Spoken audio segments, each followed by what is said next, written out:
I'm going to talk a little bit different here. I'm going to talk about a shoe. You recognize in Ruth 4:8, therefore the kinsman said unto Boaz, buy it for thee. So he drew off his shoe. And it goes on to talk about how Boaz give Ruth some land, give him Ruth some inheritance that way she can harvest off the fields.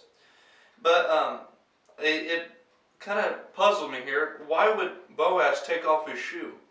Well, if you look in Exodus 3:5, it says, and he said, this is where God's talking to Moses through the burning bush, and he said, draw not nigh hither, put off thy shoes from off thy feet, for the place where thou standest is holy ground.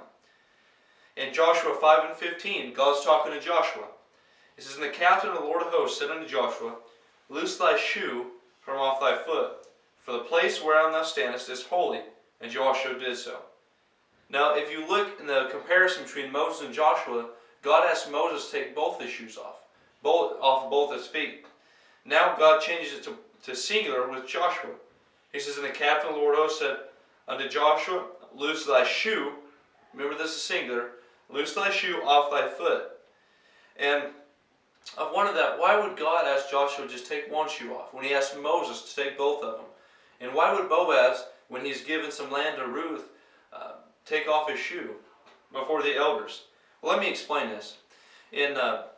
Back then, it was by law, when you give someone some land, you drew off your shoe and you gave it to your shoe to that person.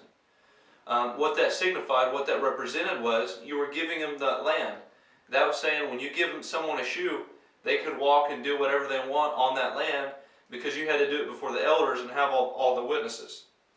Okay, so God was asking Joshua here in Joshua 5:15, I believe before the walls of Jericho fell down, God asked Joshua, he said, hey, take off your shoe from off thy foot.